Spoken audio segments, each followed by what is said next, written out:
Hey guys, welcome back to Ark Survival Ascended. And today I'm actually going to be explaining my own little tier list, or not tier list, but my own little top 10 list of the recent TLC event going on.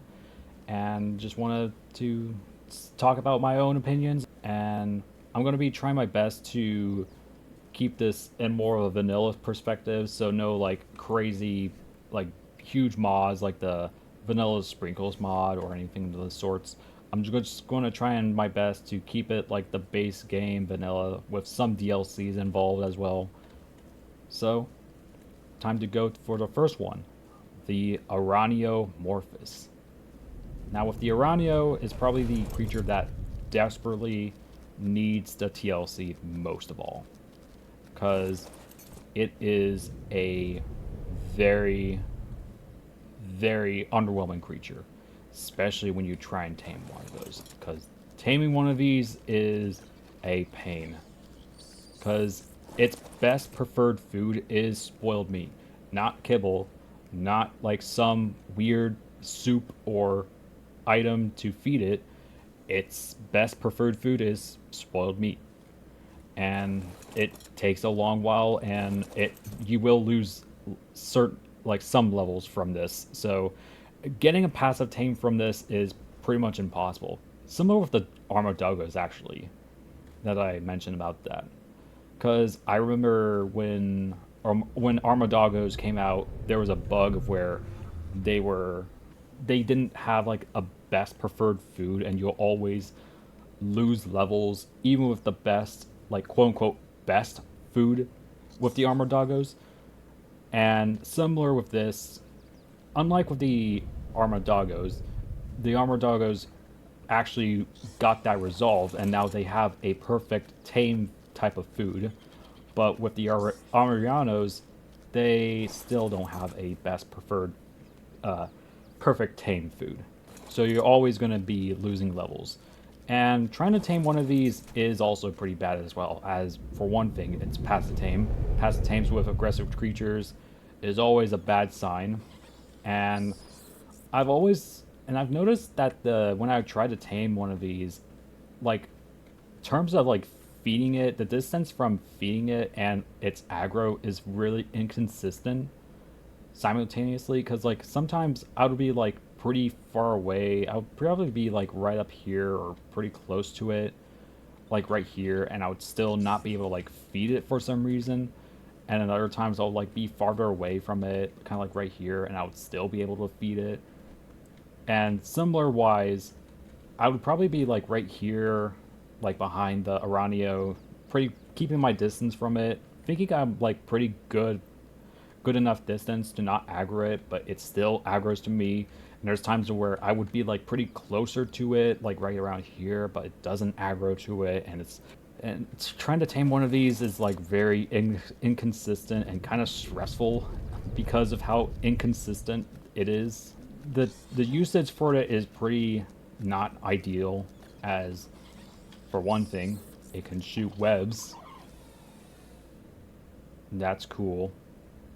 It can slow down creatures a little bit for about like 12 or 10 seconds, I think. And it does have a bite, and that's about it. Dealing torpor damage a little bit, and it cannot climb, it cannot make webs, it doesn't do anything else. It's pretty much a neglected creature by Wildcard. It really needs TLC. You really need the TLC, Aranio.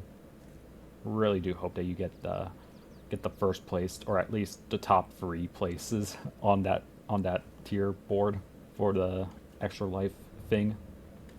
All right, so next up from Aranio is second place on my list, the Quetzalcoatlus. Now, the Quetzalcoatlus is not really bad of a creature in itself. Has very good stamina, pretty good health. Uh, it's okay with weight, I guess. Not really great in my standards, but I mean, it's all right as a flyer, I guess. But trying to tame one of these is kind of hectic, I guess. It's not as bad as like taming an Aranio, but you will need to have a lot more preparation when trying to tame one of these, as you do, as the Quetzalcoatlus is a pretty rare spawn on the island, and it is going to be way up in the skies, so you are going to need to have a flyer with you. And I did try and like lure it down with like rare flowers to aggro it and fly it closer to me, kind of like with the Tapajara, but I've noticed that it does not affect the rare flowers does not affect the Quetzalcoatlus at all. So you're gonna have to use a grappling hook to hook onto your flyer creature, and making sure to constantly like whistle attack, whistle passive, or just use the whistle move a lot when you're chasing after this Quetzal. And once you do knock it out, you're most likely going to have to quickly fortify it if it's not drowning in water. Because most of the time, you'll probably accidentally knock it out over a river or deep enough water of where it's going to drown. And if you are able to somehow, thankfully, get it knocked out on land, there are going to be certain creatures on there on the land that will aggro to the Quetzal and try and eat it. Like I think Carnos, Rexes definitely, and Allos, basically pretty large theropods to try and kill it. And once you do tame it, it's pretty good as like a mobile like flying base, but other than that, like there's nothing else useful for it really in terms of mechanics. Because the one thing that made Quetzalcoatlus like pretty useful back in the day was its ability to carry like pretty decently large creatures like mammoths. But now with the Rhinonaphia having a higher like fly speed, much faster in terms of flying speed and stuff, and being able to carry like Rexes and other pretty big creatures, much bigger than what the Quetzal can carry, like it really makes the Quetzal a lot more useless or undesirable to tame it nowadays. So probably do need to have some kind of like new mechanic with the Quetzal to be up there with the Rhinonaphia, especially since the Quetzal is actually kind of rare to find on the island from what I've noticed. So we're going to move from the Quetzalcoatlus to the third place on my list, the Titanosaur. Obviously, I don't have a Titanosaur with me, but from what I recall, the Titanosaur is was once one of the more desirable creatures to get back in the day because it was the largest creature to get, and it was pretty decently powerful, and it had one of the largest platform saddles that you can build a fortress on there, essentially. Except there's a couple of drawbacks with the Titanosaur. One thing is trying to tame it alone, as it can be very like hectic, I would say, to grab a Quetzal with a platform saddle and a couple of cannons on there, and trying to aim the cannons on a Quetzal with a moving target is really, really difficult. And I would honestly say that if you want to tame a Titanosaur alone, then I would highly recommend just getting a mech with a cannon shell, whatever it's called. It's like the mech, like cannon thing. Just do that if you're doing it alone, since I believe using the mech, like cannon things, actually have less or around the same. I don't know. I feel like it's a lot more manageable to use a mech cannon thing rather than like using a Quetzal with multiple cannons on there, which is probably what most players are going to be doing on the island. But if you are able to get onto Extinction and just get a mech real quick and the cannons and stuff, then you can easily knock one out with a good amount of.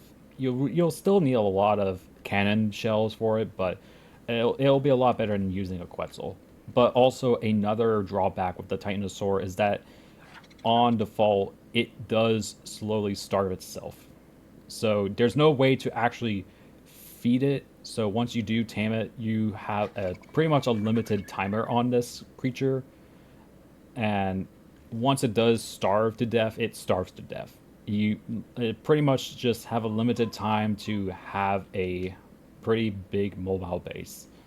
And uh there is a check mark on your on the like I think map creation or like the settings before you enter arc world that you can enable to have the Titanosaur not lose hunger and be able to feed it. But by default, this is a nerf to keep the Titanosaur from being like overpowered. This was back in the day, and now we have Dreadnoughtuses, which are way more powerful, way more reliable, and they are also being able to be bred as well. And I'm pretty sure Titanosaurs are not able to be bred. I think there was a time when they had a bug of where they were able to breed, but I'm not sure if that's still a thing or not. But yeah, the Titanosaur does need a TLC just to keep up with the Dreadnoughtus. So up next is the Compensnathus. Now for this little one right here, it's not as egregious as like the Titanosaur or the Quetzal or even the Oranio. It's a pretty early game type of creature that you can easily tame thanks to with Ascended's new feature of baby wild dinos just spawning with the parents and stuff. And you can easily kill like a baby dodo and get some prime meat from it and be able to knock one of these guys out with probably just your fist and be able to feed it raw prime meat and you'll be able to tame one. Except the problem is that once you do tame it, there's no real use for these creatures, for these compies, because in comparison with uh with Mesopithecus, for example, like the Mesopithecus can wear a helmet for extra protection and be able to like unlock doors and stuff from enemy bases from within, and also being able while on your mount, they can also throw poop at uh, enemy creatures or enemies, and I believe that they can also be kind of like poison a little bit and slow down with after they get hit by the Mesopithecus's poop. And the more popular example of a really good shoulder mount is the otter, as the otter not only gives you like pretty good insulation or whatever it's called to keep you warm from the sheer cold of like snow caves and especially in the tech cave. The otters are also able to carry multiple artifacts at a time, and with Dimorphodons, I'd probably say Dimorphodons are probably the least useful creatures, but I would probably say they're still really useful. The fact that they are able to fly around and stuff, and they are actually really dangerous in terms of like DPS wise, considering from what I recall, they have a pretty nasty amount of damage from such a small creature. And with these compies, they do get like a little like pack boost from them from the more compies that they have, and I think it's like the highest like boost for these little pack bonuses. But from the fact that this is a pretty high level creature and it's only amounted to like 380 melee damage, and from what I recall, uh, it only has like 5 or 10 base points, so that's like 15, 15 to 20 base points of damage, and having only like 400 points of health with 34 points in there, it's not really that great, and especially the fact that you can't put a helmet on them at all, and that they're very small as well. So like any creature that is just like slightly larger than the compy can easily just knock them back as so like they're pretty easy, like even for early game as well. Like they're very easy to manage and fight against as long as you have like a pickaxe, at least a pickaxe to hit them and stuff. They're pretty easy to deal with and not really useful to tame. Pretty easy to tame nowadays, but at the same time, not really useful creatures at all. So after the Compsognathus, we're going to move on to the next one, the Pachycephalosaurus. Now this guy right here, I've always wished that this creature was a little bit more useful, because for one thing, they can't really gather stuff, and even though that it is a early game type creature, from what I recall, like getting these packies are actually kind of difficult because they're more so inland on the island. And from what anyone that probably would know about taming the Pachycephalosaurus or just traveling more further inland, there's a lot more raptors, there's a lot more Carnos, a lot more Rexes and Allos and all that other horrible stuff. A lot more fairies. Yeah, most likely the Packy is probably going to get killed by those guys, or you're going to get killed, or by that point you probably have much more better creatures other than the Pachycephalosaurus, and with the main primary thing of it being able to like charge and like deal torpor damage upon them, like I've always found that using the charge attack always felt is pretty limiting from what I've noticed. Like, especially if you're trying to knock out like smaller, more agile creatures like raptors or galleys. Like they're easily, you can easily miss one of them if you're just a little bit too far from them, or a parasaur even. Like the fact that you can't move around or even do anything. Like I'm pressing WASD right now. I'm not moving a single inch from left or right or backwards as I'm charging. So a wild dino can easily just move to left or right and I would completely miss it. And it does have like it does have a pretty decent amount of wind up as well. So easily can just run away once you do try and line it up. And obviously, I just kind of wish there was more to this Packy, because it doesn't have a lot of good weight. It has actually pretty decent health and stuff, but aside from that, like again, as a knockout type of creature, like there's a lot better options, like Equus, for example, and back in the day, Pulmonal Scorpius was also a really reliable choice to use for knocking things out. And if a scorpion and like an old scorpion days was better than the Pachycephalosaurus, then it really shows that of how unreliable this creature is in knocking things out. So after the Pachycephalosaurus, we're going to move on to the next one, the Pachyrhinosaurus. Now this one has two unique features of where one, it can spray out like aggressive scent, which will basically draw every creature around you to aggro against you, kind of like the eating a rare flower. And then once it does run out, I'm pretty sure it does have a similar effect with rare flowers and ammonite bile, or getting afflicted by ammonite rage. And another little thing gives you a hidden feature, which you will be able to be undetectable or ignored by wild smaller creatures like raptors and I think carnos as well. But any creatures that is an allo or larger than that will not ignore you. They will still try and eat you and stuff.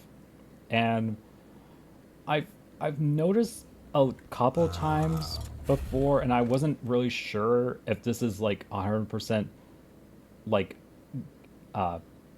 confirmed or not, but I believe that there was a thing going around saying that like the passive hidden feature like actually drains knockout creatures food faster, meaning that you could potentially like use the Pachyrhinosaurus as a good source of just speeding up taming processes. But I have tried this before with like a Megatherium and an Ichthyornis, and I have not noticed a difference in terms of food drain.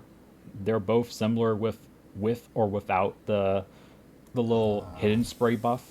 And I'm not sure if I'm doing this wrong or if it's like I'm not doing it right, or I don't know I don't know if it is like confirmed or not, but I kind of feel like that it should have been more obvious if that's the case, in my personal opinion, because I completely did not know about this until recently about the Pachycephalus or Pachyrhinosaurus's like food drain hidden ability thing.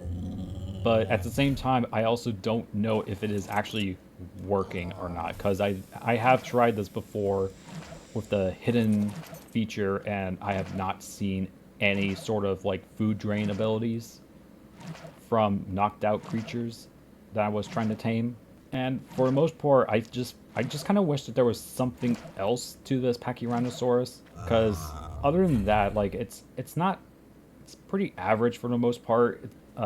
It's a pretty good creature just to like travel a bit, but once you get to like more like difficult larger creatures, then you'll actually have to like try and fight back with it. And honestly, I feel like it's just more so a situational type creature that for the most part you probably wouldn't be doing this on foot at all, because obviously there's like a bunch of like ground based hostile creatures on the island that you best just avoid just for your own sake. And again, the main problem that I have is just that it doesn't really clarify on the special ability of it being able to like drain food from what I've heard. Because again, I don't know if it's actually confirmed or not. I'm kind of like skeptical about that sort of thing. So I'm not gonna say it's like it's it's wrong or it's correct. I'm just saying I just don't know if I'm doing this correctly or not. And I think that's probably the main criticism with the Pachyrhinosaurus is that it just does not have a good clarification on what it can do. Because a lot of people just ignore it because a lot of people just assume it's just like another trike type of creature that can spray like scent stuff. All right, so now we're gonna jump from my home base to over to my ocean base, and we're gonna talk about number seven. Number seven, the plesiosaur slash elasmosaurus.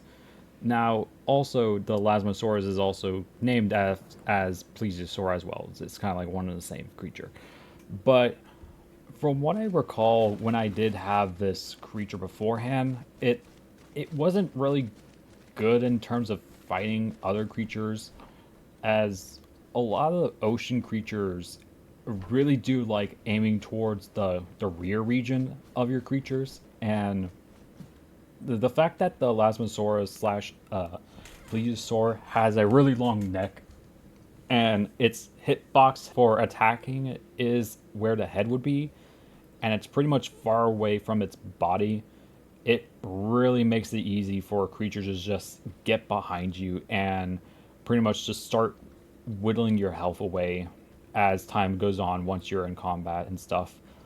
And I also remember that the plesiosaur has a very huge like turn radius, and it was really bad from what I remember. Like you'd be like it takes a good while to actually turn around and try and it's pretty much impossible I think to like actually turn around and bite them back if they're behind you, because once they're behind you they will not let you go. they will not they will not move out of the way for you to get in front of them, or for them to get in front of you now. Like you pretty much just have to leave that fight once you do, because you're either gonna have to like try somehow to actually get them.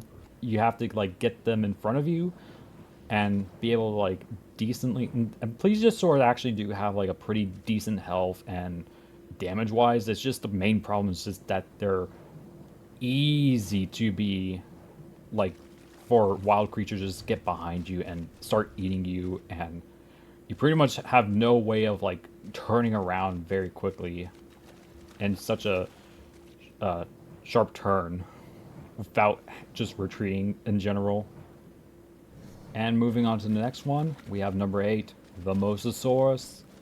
Now, I've always really liked the Mosasaurus as the water creature, and it is a really good creature. And I think this creature and onwards are not really bad creatures or creatures that desperately need a TLC, but I do think that for the most part, I think it would be an improvement for these creatures to get a TLC somehow. And I think starting off with this one, the Mosasaur is obviously kind of like the apex of the oceans, as you can tell with its stat wise.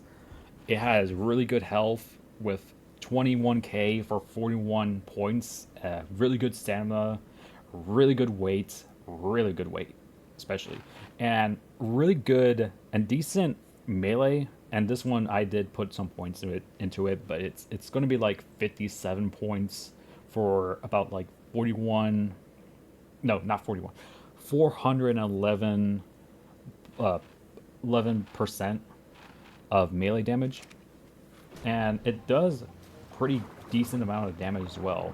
I think, if I remember, how much does it do? Where's the fish? There we go. It deals like 320. I think I remember it did like around like 400, but I think it does. Yeah, killing that coelacanth was about like 400. So yeah, it's a really powerful creature. Really powerful creature. But again, the drawbacks for this Mosasaur is kind of just doesn't really make sense for one thing. Like, this creature is kind of like supposed to be the apex of the ocean, and yet every creature like aggroes to you, and they easily aggro to you. Like from electric eels, Zavactinus, megalodons, manta rays, like all other creatures are just really aggressive. And another drawback with the Mosasaur is that they are also susceptible to getting stung by jellyfish, which is really stupid in my opinion, because you see this hulking behemoth of a Mosasaur, and from the looks of it, it looks like that this creature, and I'll give you guys a good look at the Mosasaur, so that way you can kind of see where I'm going at.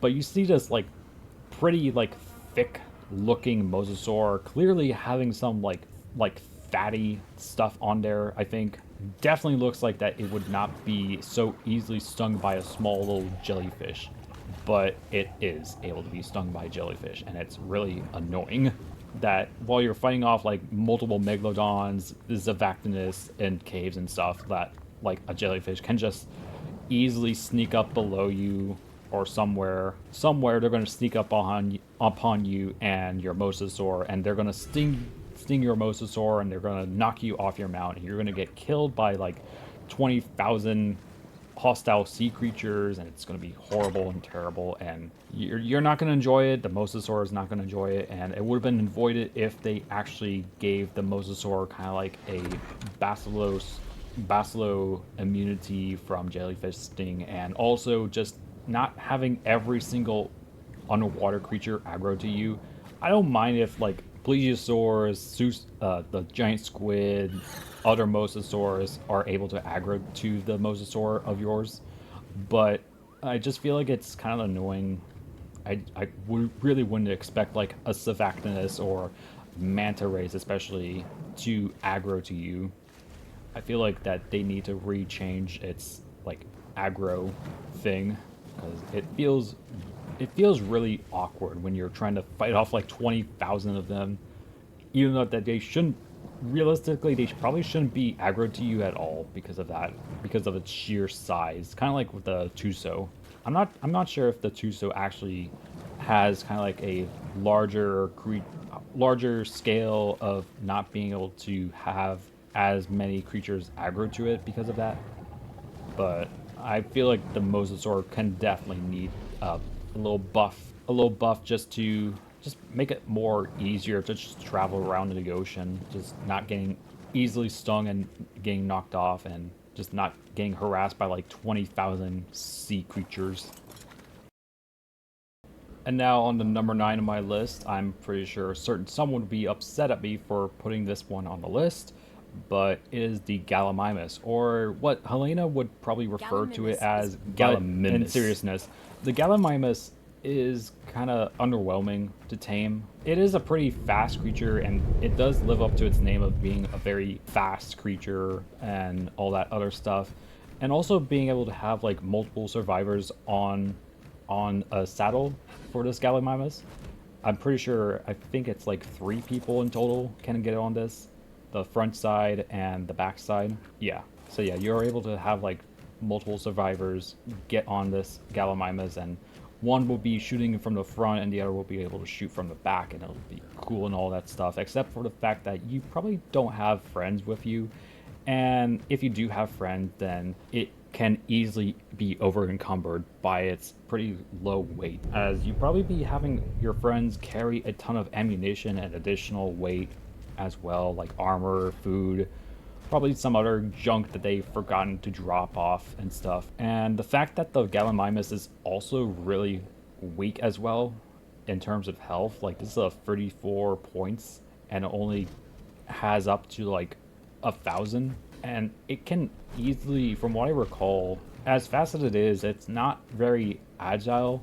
As you can tell by its turning radius, is like very, very large, and making quick turns on certain hostile creatures is going to be a lot more difficult, and I'm pretty sure that you can get stuck in them from time to time. And if you do get stuck in them, then it'll be a very, very bad time. And in terms of taming this thing, it's also kind of like a difficult one as well, considering it has pretty low health and very high torpor as well, meaning that you can easily kill one of these by accident if you're not careful enough, or you're not using a trank, a long neck rifle trank, and you're probably using like crossbows, which would probably kill it most likely if you're using crossbows. Even with more like ascendant tier crossbows, like you would still be able to like accidentally kill one of these because of the trank arrows dealing more damage than like the tranquilizer darts or the shocking tranquilizer darts. So yeah, it's not terrible, but I don't really see any use for it as a solo player, and as a speedy creature, like it's very weak and it can easily be killed if it gets into a bad spot, and can also easily be over encumbered if your other friends have like way too much on their weights in their inventory, and can pretty much easily slow it down significantly. And I think just adding some more weight or some more health will probably make it a little bit more reliable, I would say. That's probably my best suggestion for this one. And from the Gallimimus, we're going to move on to the last one of my top 10 list, and then the honorable mentions. But before we get to the honorable mentions, let's talk about the Giganotosaurus. Now, obviously, when I first heard that this was on the list and people were suggesting that this should be on the list, I was kind of like dumbfounded of why this creature would be on the list to begin with, because like a really powerful apex predator type of creature, more powerful than a T-Rex, and the fact that it's able to deal high DPS and have pretty great amount of health makes this really, it was once difficult for me to actually understand why it was on the list at first, but after doing some little test runs, I've started to realize it kind of does have some issues. Namely, firstly, the obvious one is the low stamina. As many people probably know that with a lot of creatures, it has a pretty terrible stamina, and you can easily like run out very quickly and short like running speed, and has a very low regain amount. And another thing that I've noticed when I was fighting against like other powerful creatures as well is that it kind of isn't the toughest creature from what I know. And let me explain why I don't think that this is a really quote-unquote powerful creature, because it is powerful. It is really powerful in terms of island stuff. But once we get to other creatures, namely the Carcharodontosaurus, you kind of start to see the issues with the Giganotosaurus. As for one thing, the Carcharodontosaurus does not, from what I know, does not have the debuff similar with the Giganotosaurus, as the Giganotosaurus is able to get enraged by getting dealt with enough damage. As right here, I can probably do this real quick. I'm pretty sure I'm gonna get this Giganotosaurus killed, but I can show it to you guys. Just like dealing about like 500 damage is not really great. Like I dealt like about 1,000 damage per hit on like smaller creatures, but now with the Dreadnoughtus, it is really bad. And I just got hit once, and now I'm getting bitten, and now I'm dead. Like one hit, and it dealt like 3k from a Dreadnoughtus hit on my Giganotosaurus, and now I'm dead. But yeah, you kind of see the problem with that, as it is really unreliable against more tougher creatures. And I'm pretty sure my Giganotosaurus is actually going to die. So let me actually bring in my superior version of a Giganotosaurus to deal with this. Hopefully try not to get this killed. Yeah, it died. Yeah, like I said, it's very, very unreliable when you're trying to deal with other larger creatures. I think the best way I can say this, and from what I remember, is a saying like something along the lines of like the big fish in the pond sort of thing. Like the only reason why the Giganotosaurus, and similar with the Titanosaur as well, is that it was the reason why that the not the Dreadnoughtus, the Titanosaur and the Giganotosaurus were seen as the best creatures was because they are the only big creatures that you can tame and pretty much utilize. But now, with the introduction of Dreadnoughtus and the Carcharodontosaurus, it really shows how dated the Titanosaur and especially the Giganotosaurus really are. Okay, so after taking care of that little intermission, let's go on to the honorable mentions for some of the creatures that I would feel like they would be nice to have, but I don't think it's going to be end of the world to not get a TLC for these types of creatures. And starting off, I would quickly talk about the Hesperornis.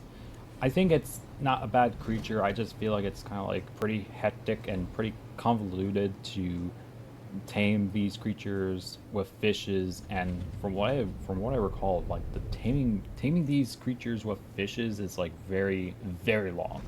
Like even with my boosted stats, like taming one of these guys is like only gives them like 1% or 5% of progress for a fish, and it's really tedious and long. I'm pretty sure it improves if you get like a Ichthyornis and get like the little golden aura from those killed fishes, but still I feel like that it's just way too long, and also trying to make it lay golden eggs is also pretty complex as well.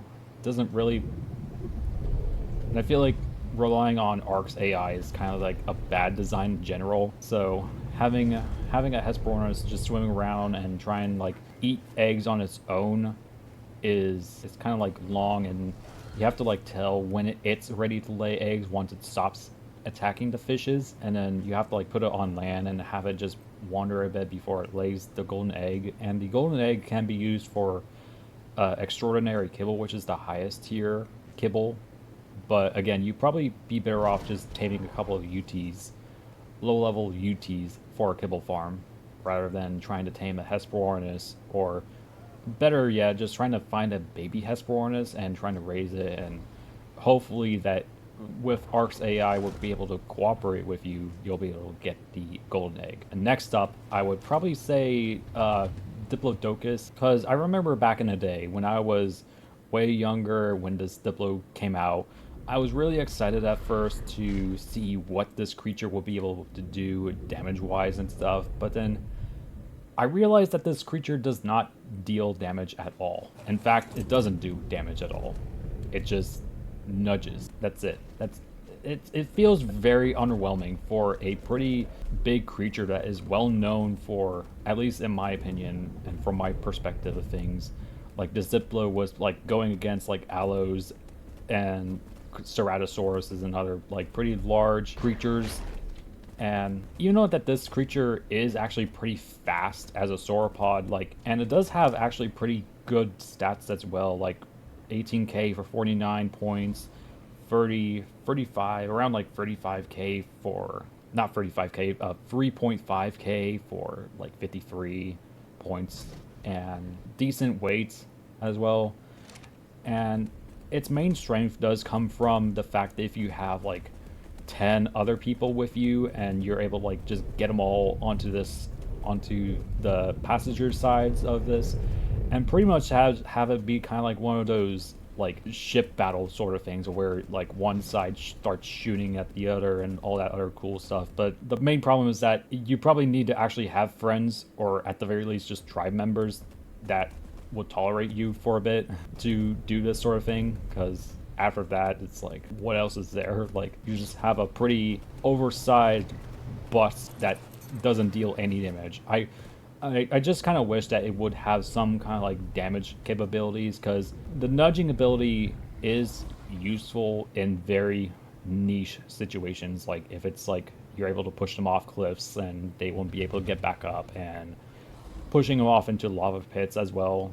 But again, those are very niche situations, and I feel like some kind of like damage capabilities would probably be better than just none at all. And two other creatures I don't have with me are the Megaloceros, which there are two like unique variants, not unique variants, but different, like there's like different the female variant of the Megaloceros are way faster. And I'm pretty sure that they're actually one of the fastest creatures, land creatures that you can ride on.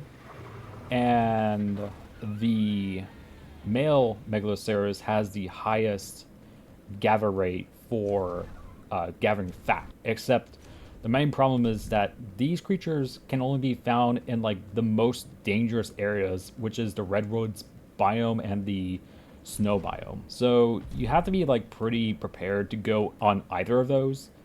Probably have a higher chance of getting one of those in the redwoods, but still it's pretty low chance of actually succeeding to tame one of these, considering the amount of hostile creatures that are on there, like Macroraptors, Philocolio, raptors, and all that other horrible stuff. And also, just kind of like a little funny, just a little funny trivia sort of thing.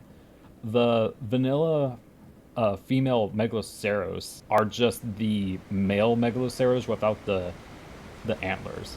And you can tell that because if you look closely where the antlers would be on the female variants, like you can see that they have like those holes on the mesh of the model where those antlers would be. I just personally found that kind of funny when I heard about it. And the last one I would say that needs a TLC just for just a quality of life sort of creature is the manta rays, because it's kind of hectic to tame one of those to begin with, because you'll need to get angler gel, which is its preferred food and only preferred food from what I remember, unless they change something from them. But again, I don't really mind or really care about taming those guys, because and then once you do get angler gel and stuff, it's actually kind of like with the Aranio situation of where they're easily aggroed just by existing near them, will just make them makes them really pissed off for no reason. Even if you do have like ghillie suit and you have like bug spray on you, like similar with the Aranio, like these creatures are really easy to aggro.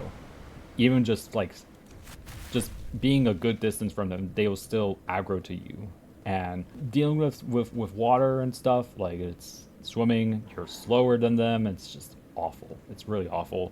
And once you do tame them, like they're pretty decent, I would say. They are able to pierce through armor with their attacks, which is really good. And I think that kind of makes the whole like pain of taming one of these guys kind of worth it in PvP sense, considering it.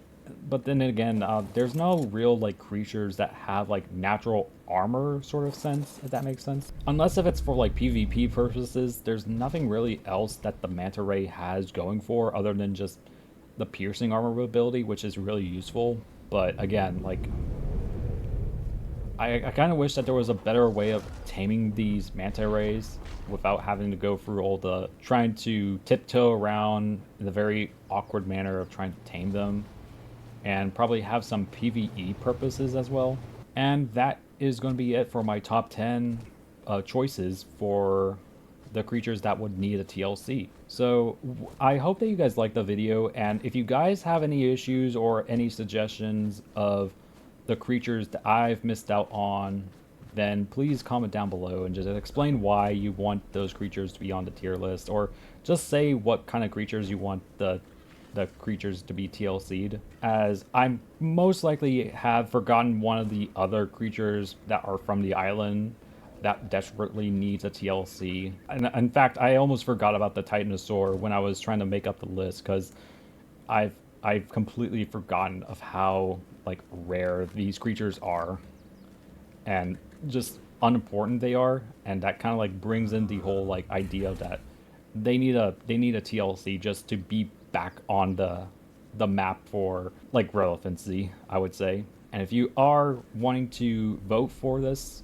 then you probably know how to get on there and stuff, but you do have to like type out the full name of the creature. So like Aranio is Arianomorphus, Quetzal, Quetzalcoatlus, Compy for Compus Nefus, etc., etc. Because otherwise, if you type out the shortened version of the name, then I don't think that they would be counted as the vote for it. It will still register the payment and all that stuff, but it doesn't count it as a vote, which I think is kind of dumb, but it's what they want, and it's what they want. It's not really my decision and stuff. But again, hopefully you guys liked the video, and as always, I will see you all later.